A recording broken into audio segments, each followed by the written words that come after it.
Hi, diddly dee, an actor's life. All right, kids. So we're here. We're going to be talking about the new Pinocchio. It's on Disney Plus. It has been for a week or two now, and so we're a little bit late, but nonetheless passionate about this project. And let's face it. Okay, look, some things aren't for some people. You know, you watch this remake. Not a lot of people like a lot of the remakes. You watch this, it's fine. Some things aren't for others. For some people, if you don't like it, fine, we understand. If you do like it, you are Hitler's ass cheek. I do not understand you. Please get your alien leaders to me and explain why you like this. Present your like 12-point plan of why you like this. I don't get it, man. Hey, look, you and I were going to talk about this, and you and I do agree and disagree on some things here. But one of the things, I guess, I'm going to give you the floor in just a little bit, is that I find the original to be one of the greatest films ever made. Not just one of the greatest Disney movies ever made, but one of the greatest movies ever made. I think it's a compact movie. It doesn't actually, it doesn't waste a scene. It's morals, its themes, everything is right there on screen, easy to tell. So how did they miss it this much? I know you disagree with a little bit of that. So where are you coming from? And then we're going to get into this movie. Okay, yeah, because when I initially mentioned to Anglin that I wanted to talk about this, he really wasn't, he didn't even want to watch the thing. And I kind of was like, I have a lot to say about this, so I sort of arm twisted. And the reason you owe me money.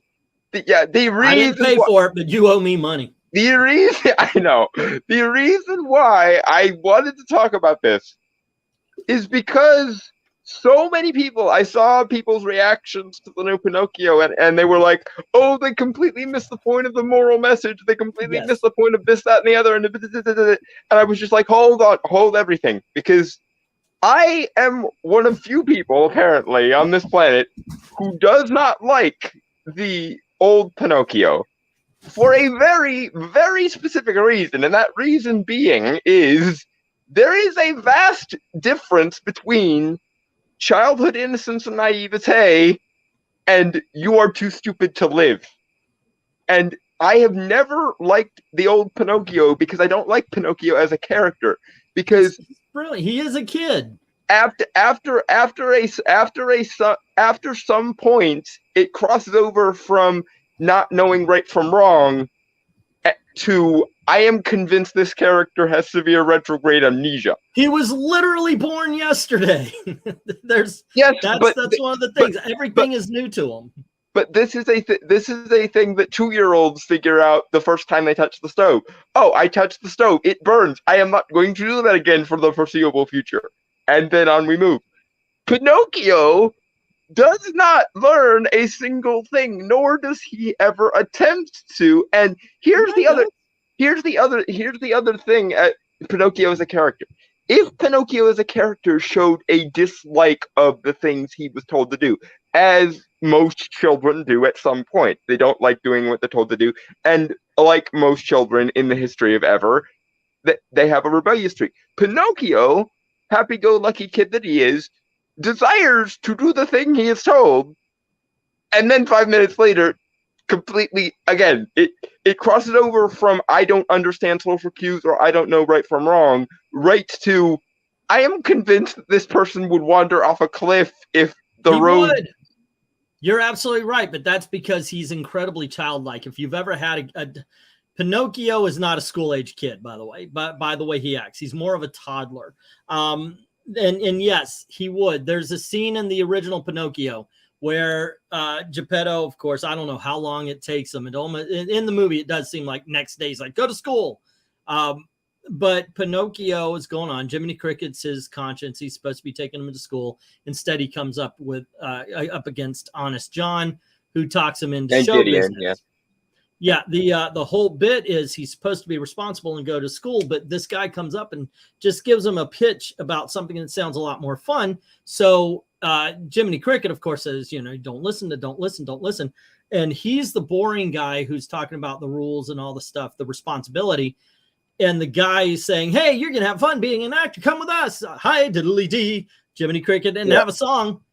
Honest John had a song. And so The kid, the child, went off with the flashy adult. Oh my gosh, yes, it looks so brilliant. It looks so fun. I'm going to do this. And so that's why he did that. In the freaking movie, in the live action movie, where Pinocchio was actually supposed to do bad and then learn from his lessons, which he does in the original movie. Instead, he says, no, you're right. I'm going to go to school. And then he goes to school and they kick him out for being a puppet. They took every ounce of and in that scene, he was supposed to learn that he did bad. Therefore, he got captured by Stromboli and forced to be into the show. No, there was no problem with it because it wasn't his actions that caused him not to go to school. Which honestly, I'm well aware that this is get out the pitchforks and torches levels of controversy that I'm doing here. But honestly, this version of Pinocchio is a more likable character because I'm not thinking about, I'm not in the mode of, to heck with moral questions, sir, you are too stupid to live. That's the thing. And the other thing is, it makes more sense. No, it doesn't.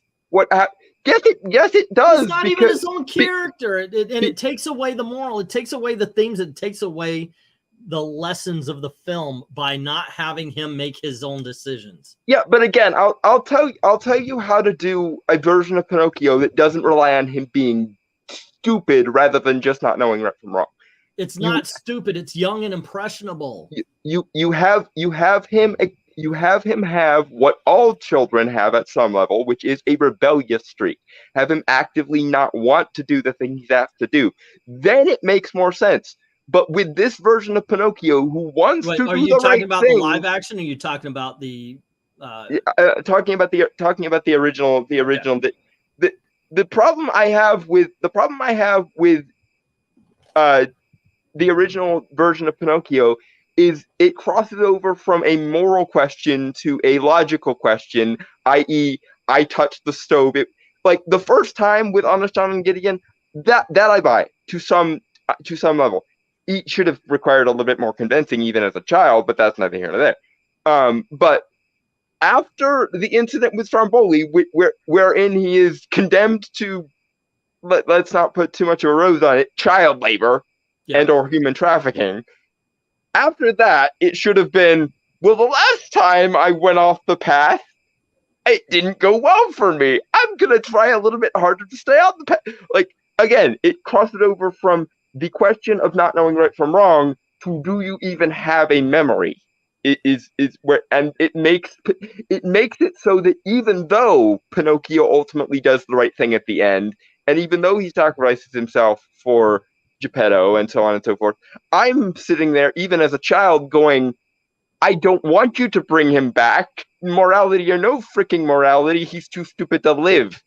Okay. Well, I obviously disagree with you on that because I think ultimately what this is, it's kind of like a lot of what Disney would have made. It's like a series of parables put together into one movie. Obviously, it's based on a book. It's been out for, the ancient, I haven't read early modern Italian fairy tale and so on. I haven't read the book since I was in elementary school, to tell you the truth.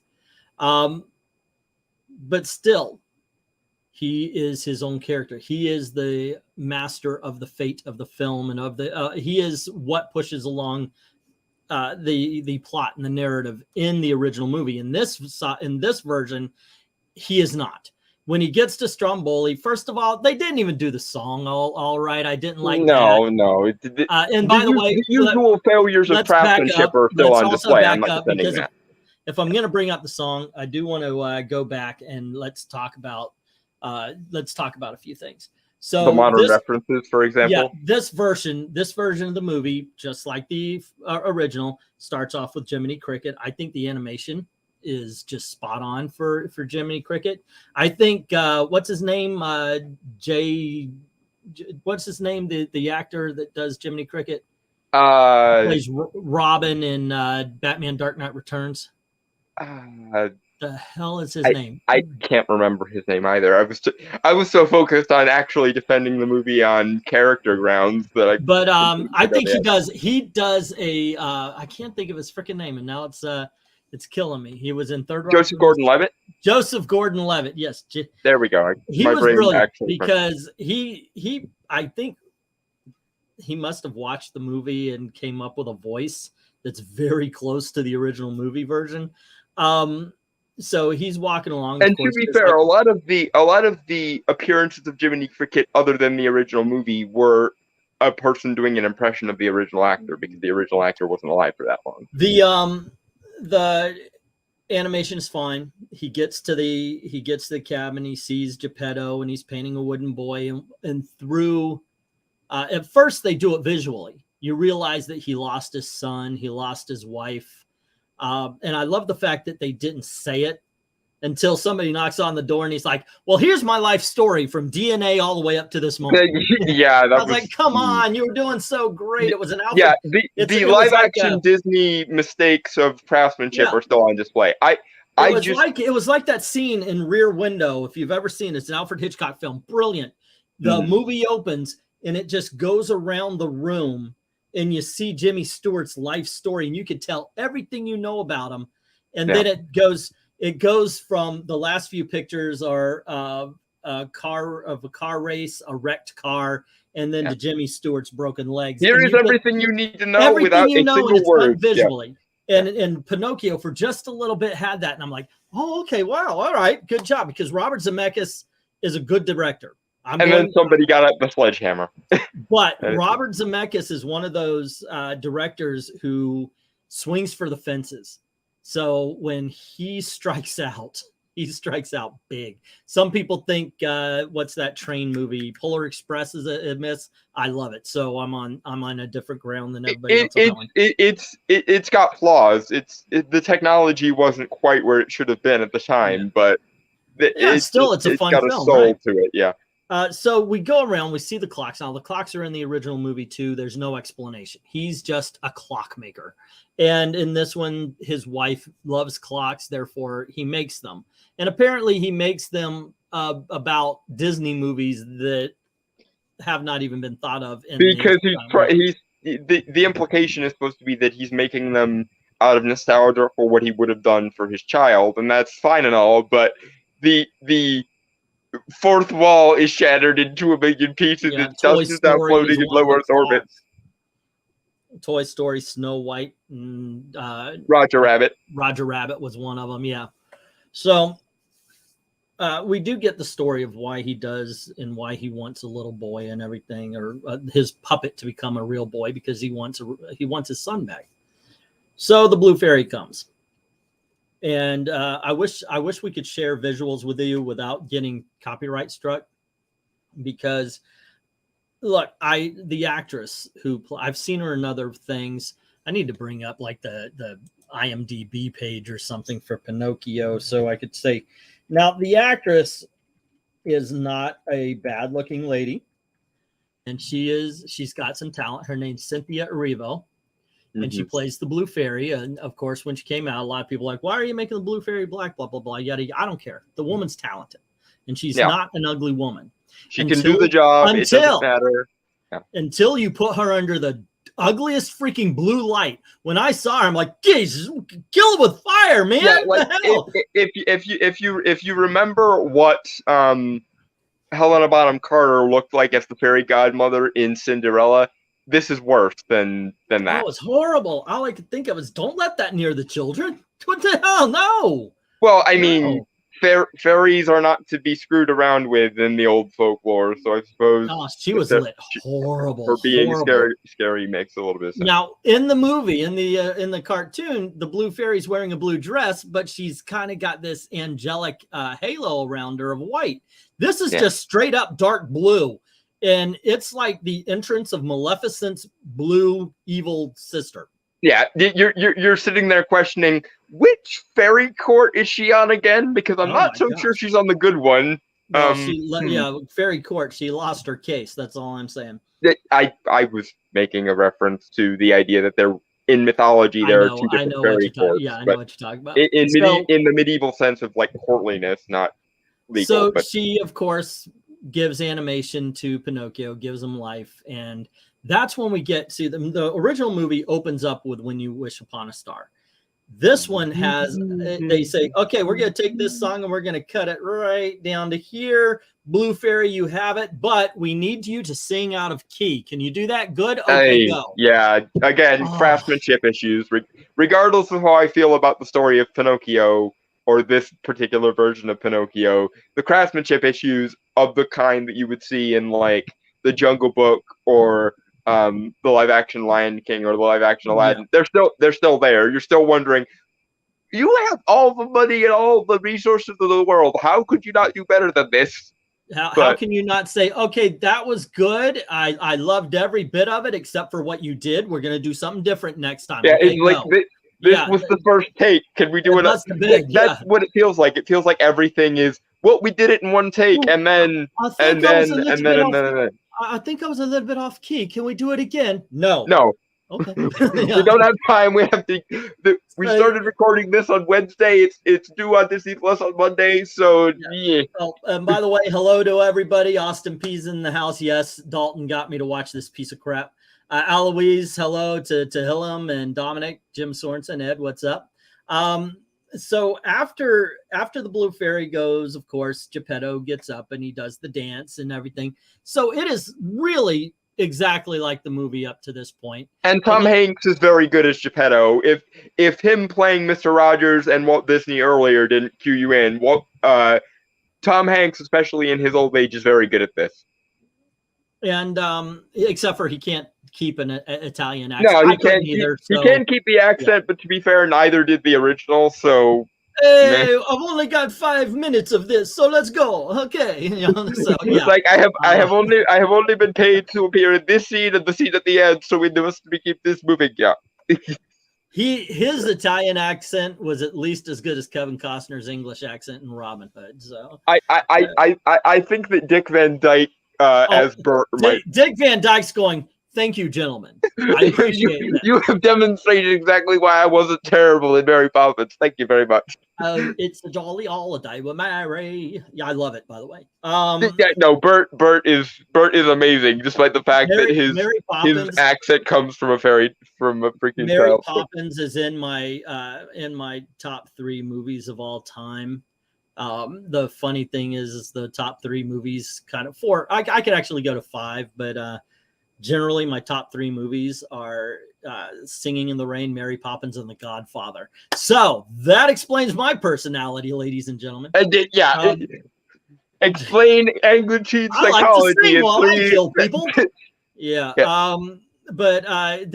Okay, so it doesn't exactly tell you how long it is, but it gives this, I got to say, this is something that this movie does better.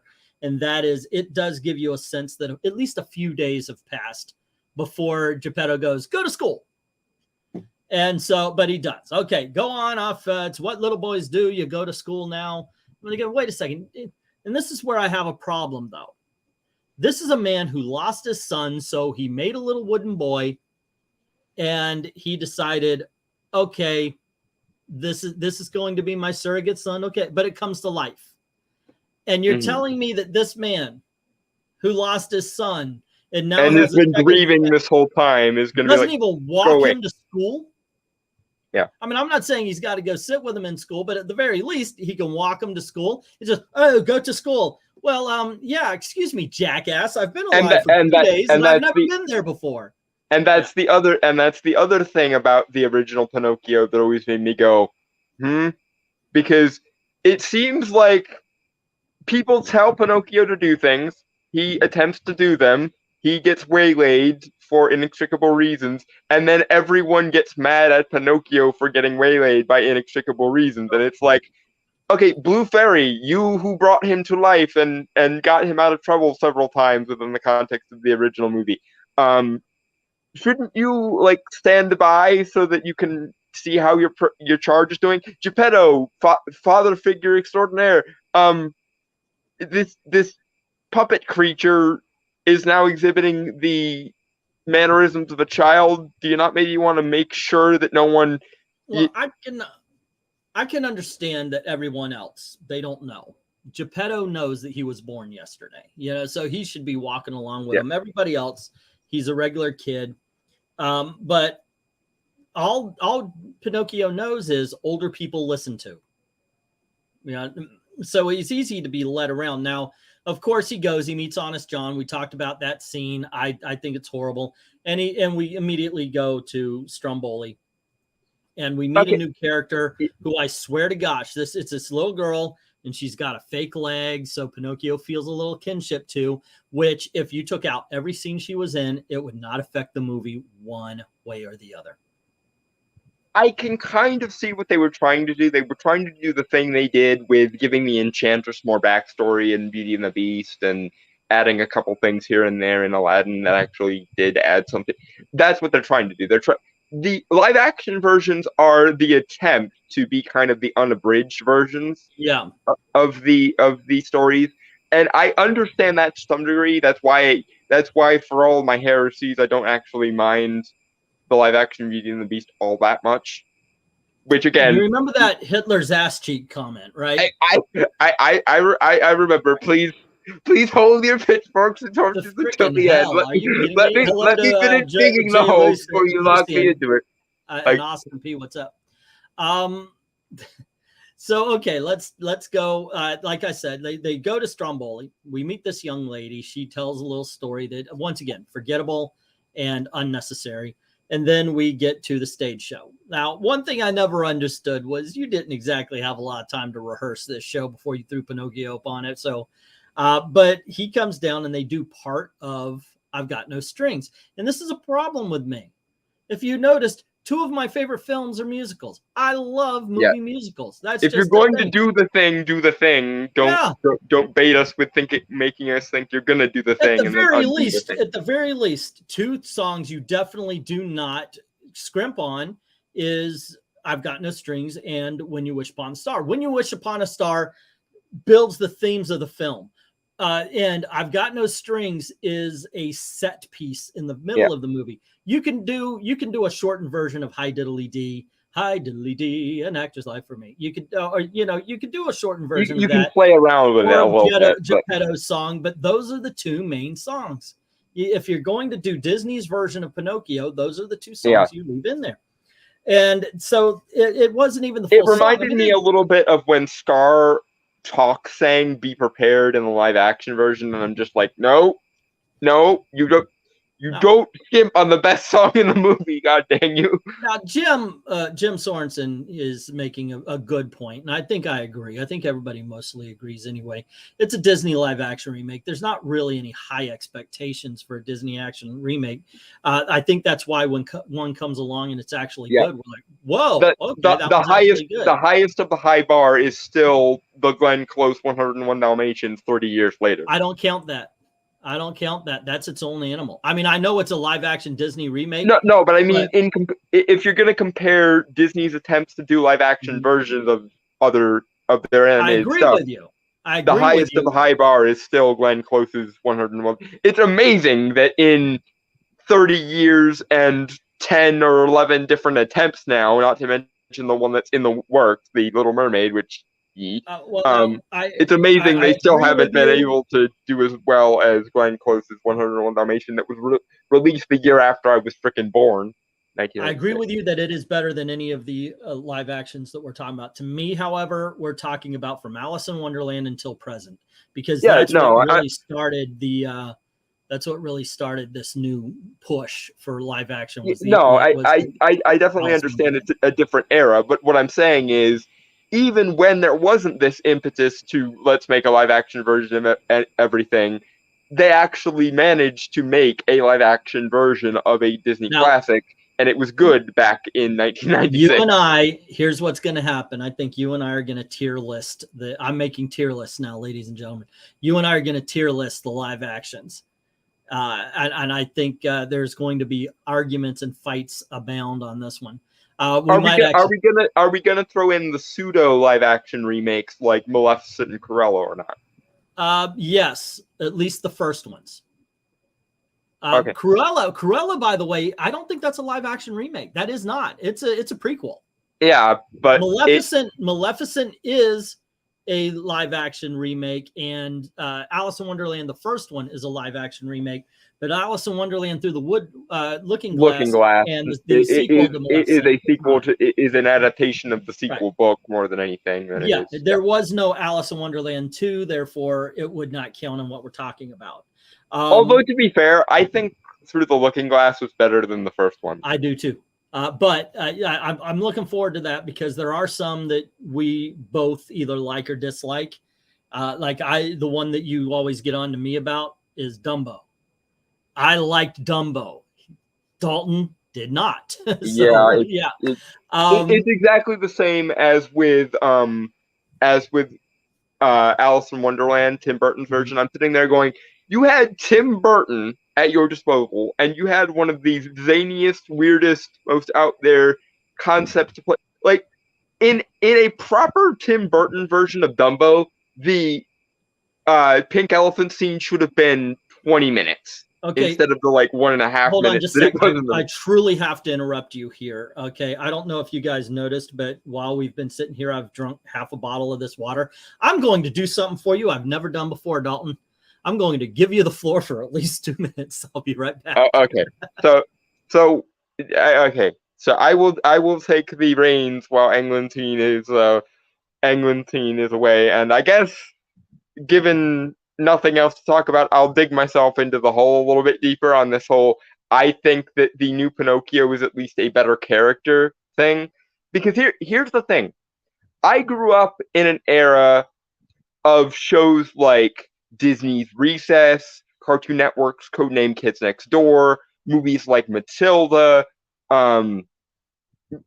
movies like Max Keeble's Big Move, i.e., movies that showed that children are naive and they operate under what you could, broadly speaking, term child logic, but they're not blank slates and they do have personalities. And my problem with Pinocchio is I understand it's supposed to be a moral parable, and moral this and moral that, and not knowing right from wrong is bad, and yada, yada, yada. I understand that. But there comes a point with regards to Pinocchio where it's not a moral question anymore. It's a question of, do you have the rational capacity to put 2 and 2 together and get 5? Do you have the capacity to do what 2-year-olds can do and go, I touched the stove, it burns me, therefore I'm not going to do it again? And the thing with Pinocchio getting kicked out of school instead of being waylaid by Honest John the first time is that makes more sense to me, because here's the other thing. Because I grew up in an era where children were kind of more inherently cynical than they were in the 40s, I understand the notion that sometimes you try to do the right thing and the world gets in your way. And I think, especially in today's day and age, that is a more meaningful moral lesson than just children be blank slates who can be pushed one way or the other at a whim. No, sometimes you actively do choose to do the right thing, and the world kind of screws you over a little bit. And given the justification in that scene is, you're a walking puppet, what the heck am I supposed to do with this? It kind of makes more sense. So you moved on with the movie. Where are we? What were you talking about? I didn't move on to the movie. I took the opportunity to backtrack to the scene of Pinocchio getting kicked out and explaining why I didn't find it to be as objectionable as you did. Okay. So Stromboli's got him. He does the scene. I thought they were going to do the song because they bring in like the French dancer puppets and they bring in the Russians, but they really don't continue with the song. Instead, he's like looking around. What is this? Huh? And the other one, the puppets danced. It was a bit of a number. Okay. So I thought, well, this is wasted. And then, of course, show's over. Stromboli throws him into a cage, and we get one of the most... You've heard about this if you watched any review. Pinocchio, while he's talking to Jiminy Cricket, says, no, I hated the applause, and so forth. And they realize, oh, my gosh, your nose grows when you lie. And so Pinocchio starts telling lies. He uses it. So he can make his nose grow and get the key so they could open the cage. And everybody's pointed out the truth about this scene. It shows kids that if you lie enough, you get what you want. But to be fair, it does show that Pinocchio has an independent personality and is capable of turning a negative into a positive, which honestly is much more than the original Pinocchio ever did. So again, I hate to be this guy, but at the very least, in regards to which character do I want to see succeed, I would rather root for the live action version, because I'm not sitting there whacking my head against a wall thinking, how are you this dumb? The whole point of the scene is, of course, the blue fairy seeing what's going on, talking to him, says, which she doesn't show up. She doesn't show. No, she just appears in the beginning and never shows up again. Yeah, in the never again. But in the original, she shows up. If you lie once, you have to tell a lie to cover that until all the lies appear are as clear as the nose on your face. That's the whole point of the growing nose. And so we don't get that. Pinocchio doesn't learn the lesson, but he doesn't need to learn the lesson. He really, truly doesn't need to learn the lesson. And we're going to get to that in just a second. Just a little sidebar about, at this point in time, Geppetto decides, oh, I need to find my boy, so let me take my cat and my goldfish. I think, okay, that at first I was like, well, that's dumb. But then I remembered, oh, wait, no. He did that. Because in the original movie, when they're in the belly of the beast, Monstro, he had the fish and the cat. So he had Figaro and I forget what the goldfish is. I know Figaro was the cat. Cleo, I think. Yeah, there we go. Figaro and Cleo.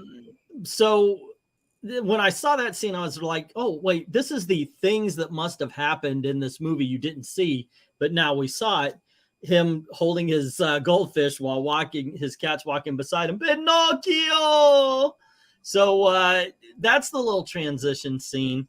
And we get to we get to Pinocchio. He meets these kids and they get picked up by a driver who tells them about Pleasure Island. Pleasure Island sounds like it's a lot of fun. Let's go. Now, in the original, they're drinking beer, they're smoking cigars, they're doing all the stuff that supposedly bad kids do back in 1940s. And they're no cigars, guys. They're not showing. I wish they did, because it's supposed to show the kids doing bad. If you think smoking is bad, therefore them smoking inside of Pleasure Island would have been bad, and it would have reinforced that whole thing. Here, though, it's more about being chaotic and excessive, more so than being wrong. I'm going to challenge you on this, and give me just a second, and I'll tell you why. They're given root beer instead of actual beer. Who f***ing cares? And then, of course, there's no smoking, and they get to smash up things that they're told it's okay to smash up. They're given permission in this version of Pleasure Island to go about with all the destruction. They're not even being chaotic, because they're only doing what they're given permission to do. In the old one, they're just led, and whatever they come up with in their own minds, that's what they do. There's no supervision, parents' supervision. Do whatever, you go about doing. And they get into their own heads that we're going to drink, smoke, shoot and pool at the day, if you noticed. Also, back then, was considered an adult thing that kids shouldn't be doing, but they smoke, they drink, they do all, so they do bad. Pinocchio did bad, even to the point where Jiminy Cricket comes in and he tells Pinocchio, don't listen to these kids. These kids are bad influences. Listen to me. Pinocchio goes, what do you know? Jiminy Cricket gets mad at him.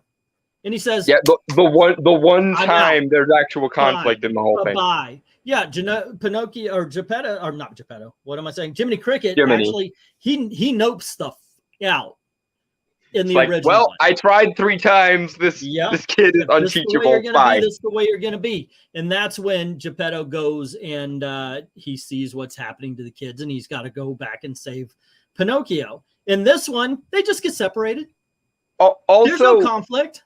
Yeah, also going back a little bit, Pinocchio in this version, in this version of Pinocchio, he refuses them when they offer to take him to Pleasure Island, and he gets roped into it regardless. Which again, I think is supposed to be kind of the lesson that sometimes you try to do good and the world just screws you over anyway. Yeah, but that's not the lesson of Pinocchio. That's a horrible lesson to teach kids. But Yeah, in this version though, Pinocchio is always good. There's no lessons to be learned. There is no lesson to be learned other than what you're saying. Sometimes you're good and life kicks you in the ass, boy, go, you know.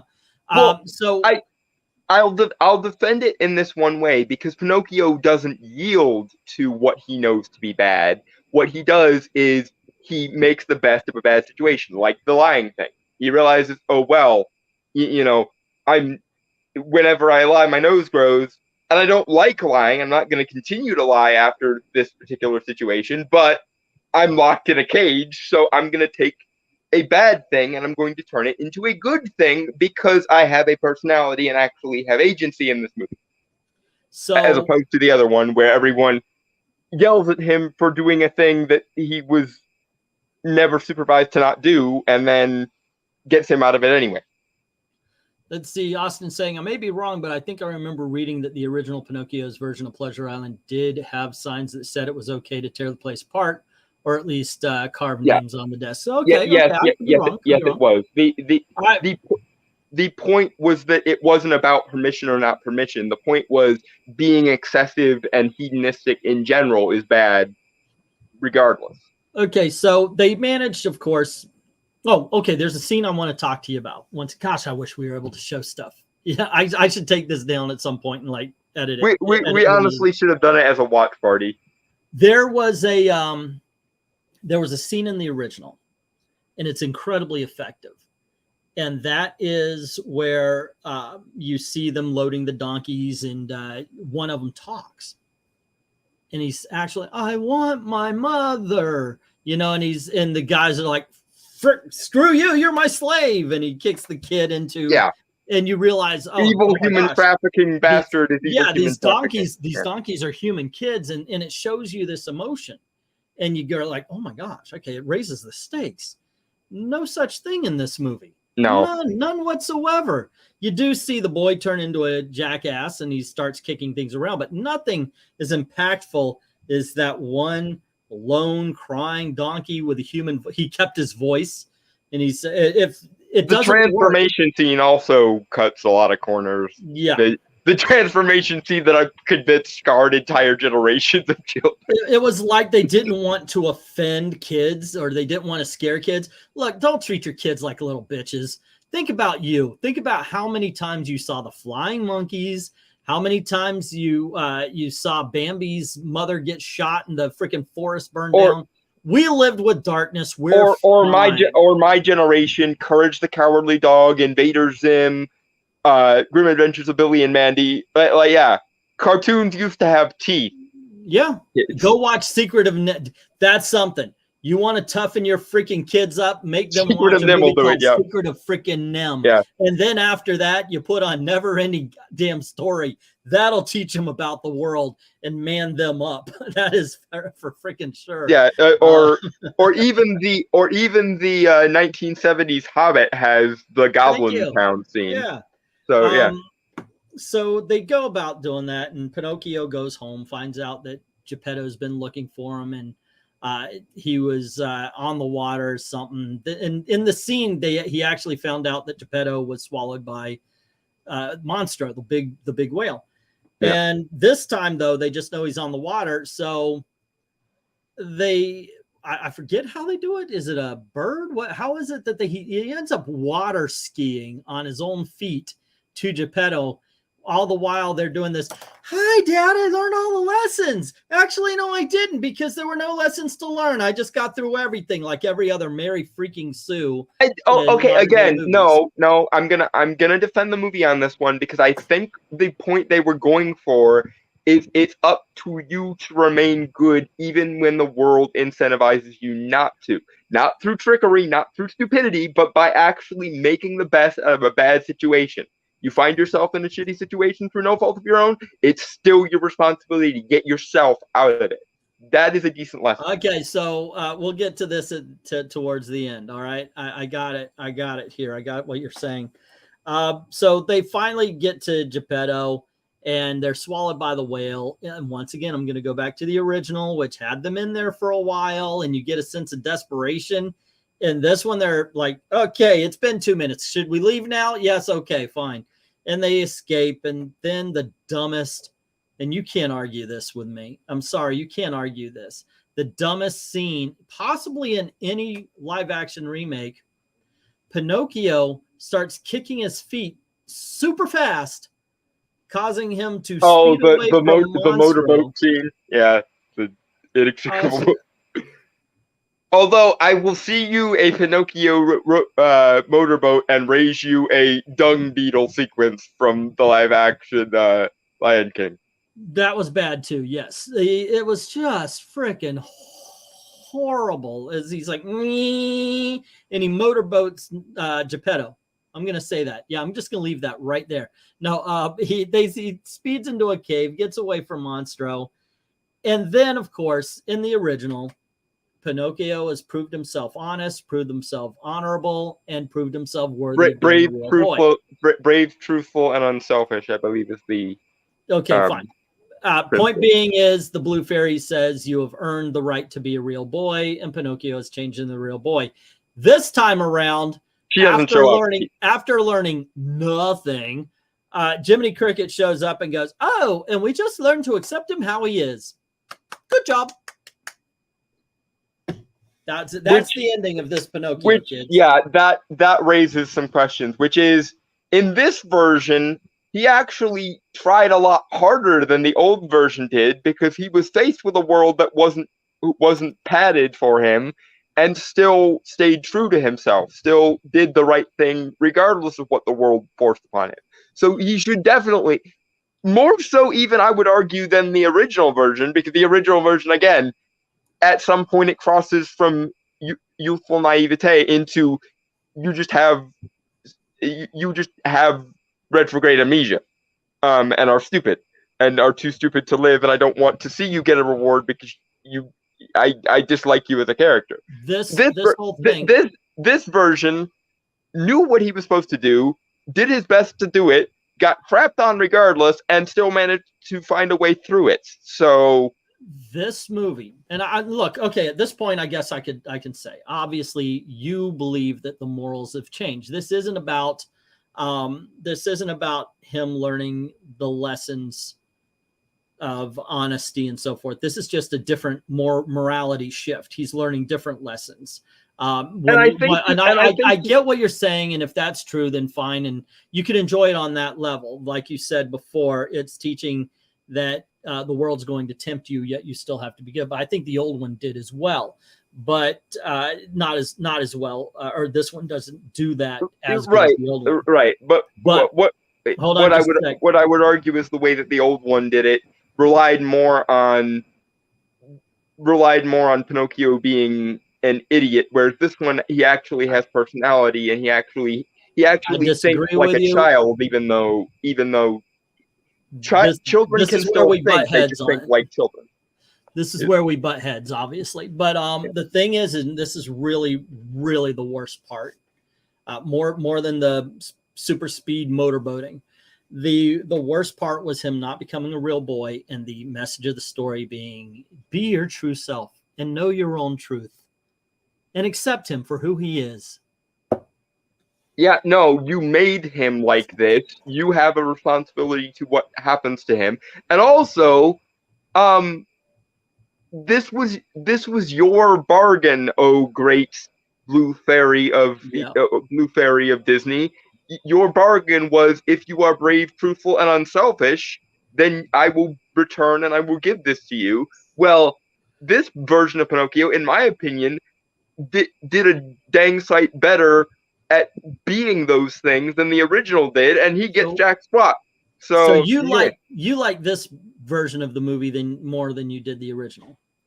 Yeah, because again, the difference between youthful naivete and outright stupidity, and this version of Pinocchio is an actual, thinks like an actual child with actual personality, and is nevertheless nobody's fool. Because again, I grew up on shows like Codename Kids Next Door and Disney's Recess, where it was very obvious that children still thought like children, still had youthful hang-ups, but they were still thinking individuals. They still had personalities and ways of thinking and ways to scheme and get out of things. I And this version of Pinocchio demonstrates what it's like to be a child more, I think, than the old version. And again, maybe it is just the generations have shifted over the years. Maybe children back in the 40s were really this youthful and naive, but maybe it is just millennialism, because my generation got cynical quick, because we grew up on shows like Recess and Codename Kids Next Door and all the other ones, where it showed that, you know, your job wasn't to be this naive little angel. Your job was to be a person who could still think, and also, yeah, there's room for child logic, which you'll eventually either grow out of or find a use for. I, on the other hand, think that this is far, far inferior to the original. In terms of craftsmanship, I think it is. I let you have the floor. Sorry, go ahead. I'm closing now. Okay. Yeah. The first of all, I just got to say, as far as animated films, I think technically, a movie made in, what was it, 1941? This was. It's an incredible film that stands up today. I think the stories is good as ever. I truly do believe this one of the first. It's the second of all Disney animated features towers. I think this was just it's just a fantastic film, one of the best ever made. Not just animated movies, and part of the reason is its compactfulness. Part of the reason it tells a straightforward story, and the songs are good. The animation is beautiful. I will say this about this remake: it is a good-looking film, for the most part. It's still a Disney live action remake, so there are still cut corners. But yeah, I truly believe that this is miss. It just doesn't understand what Pinocchio was, and it stumbles. Obviously, you got two different opinions here. I hope actually most of you find this to be a good film. I don't want anybody to waste their time. But I, for one, I cannot give this one a good grade. So what would you, you know what we do, 1 through 10, 1 and 2 is horrible. 3 and 4 is bad. 5 and 6 is average. 7, 8 is good. And 9 and 10 is awesome. What would you do? I'll give it 5, because while I genuinely think that this version of Pinocchio is a much more likable and root-forable character, there are still craftsmanship issues. There are still the cringy modern references. Like at one point, Honest John is looking for a stage name for Pinocchio, and for some reason Pinocchio isn't good enough, so he suggests Chris Pine, and I nearly just vomited into my television. I am glad I didn't hear that. I never heard that joke. I must have stepped out, or maybe I was dealing with twiddles or something. Yeah, no, there were a lot of unnecessary modern jokes that made it cringy. There was still a lot of craftsmanship issues, a lot of we only are doing this because the animated version did it, and it doesn't really even make sense in this version, but never mind. But that being said, I think for this generation of kids, or at the very least, if I had watched this version instead of the other version as a kid, I think I would have liked it better, because as I said, even as a kid, I understood the difference between youthful naivete and stupidity, and I wasn't rooting for the original Pinocchio by the end of the animated version, because morality or no freaking morality, sir, you're too stupid to live, I don't like you, goodbye. I'm trying to find my list of movies. I want to find a movie to make you watch, so you have to go through the same shit. The balance will be served, but yeah, I don't like this movie for as much as I did defend it from criticism here. If you want a movie that's like this, that tells a similar message of the world is kind of screwed up, and you just have to find a way and develop your own internal moral compass, watch Matilda. Matilda's awesome. Matilda is one of my favorite movies and one of my ultimate childhood favorite movies. And I love this character. So Matilda, is a much better version of this kind of story, whereby the world is cruel, the world is screwed up, and the adults around you aren't gonna exactly be your friend. It's your job to do it yourself and be a good person on your own terms. One thing, come on back into focus. One thing, my little obsession is I've kept lists of movies that have come out in Orlando and the greater Orlando area, so I could go back and watch them. Well, now, of course, we've got streaming services, so I include that as well.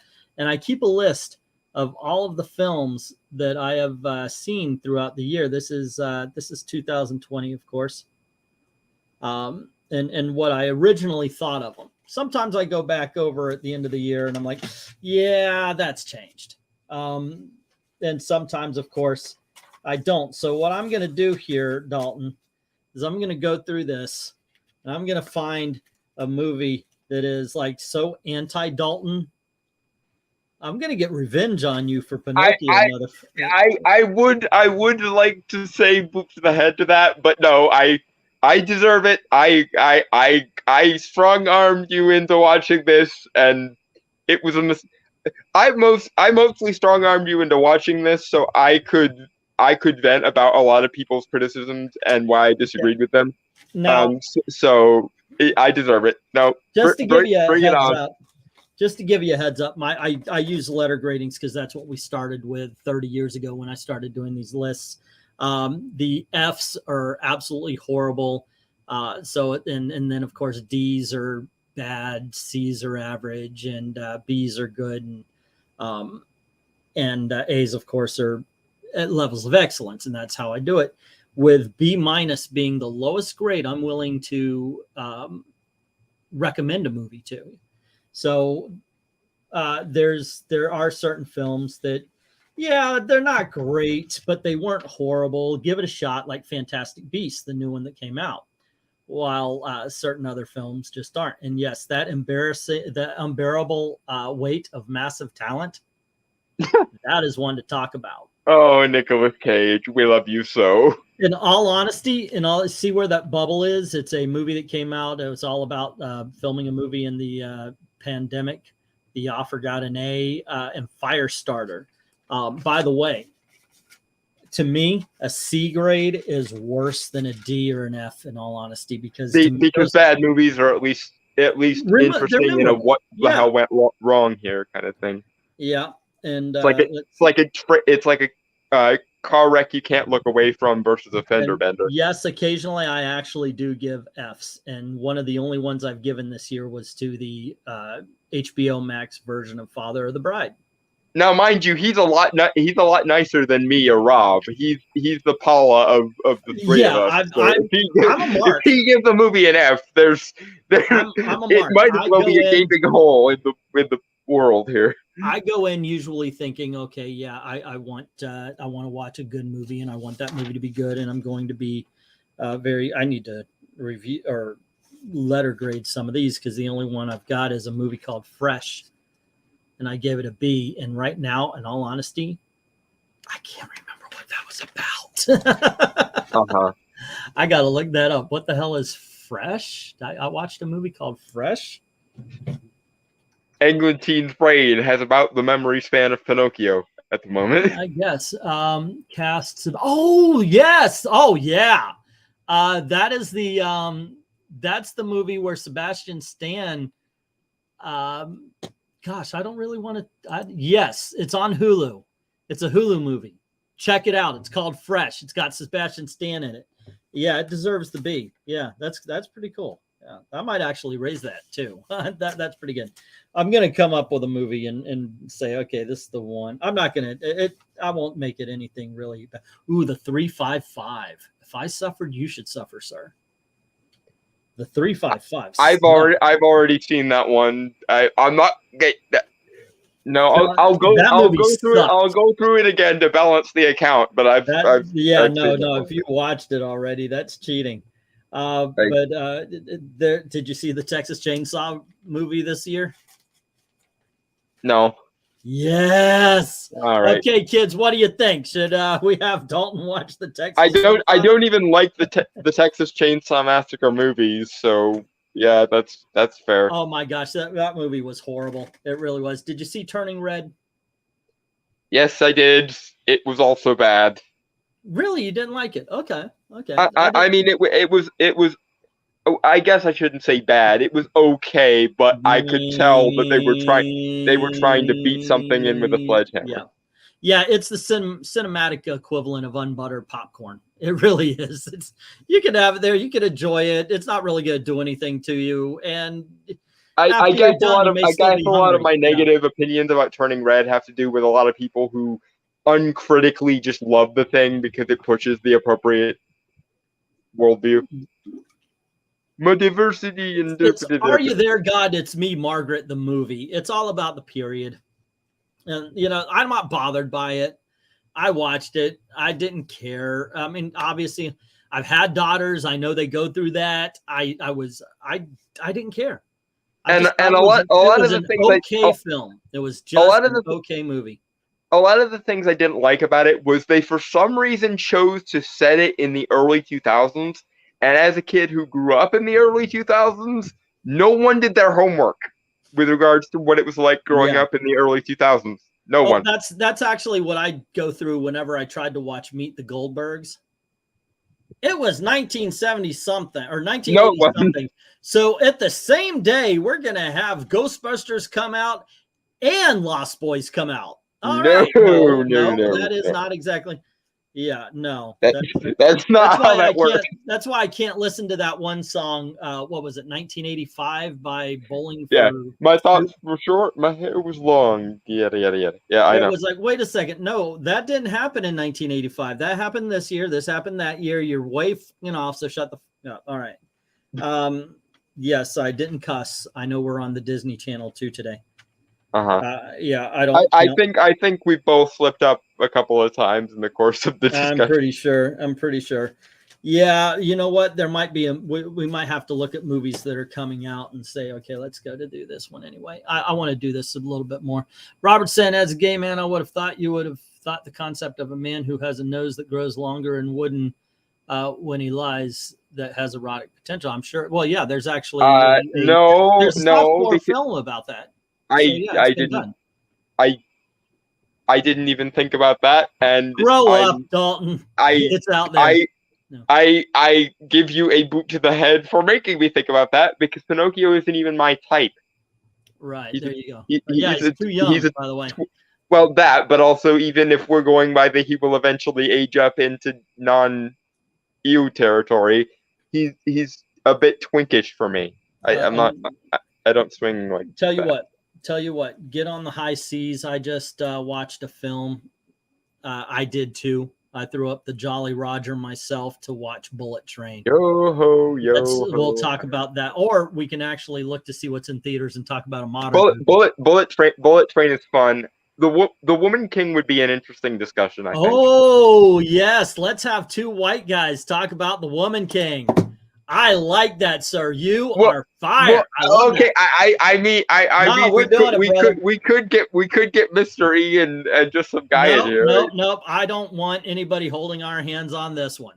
I say that the two white men should be reviewing the freaking Woman King. I have my diversity credentials. I'm gay, crippled, and of a religious minority. I'm covered. I have 3. I'm not even going to bring up the Buddha thing. I'm 100% white male Christian on this one. I'm from the South to boot.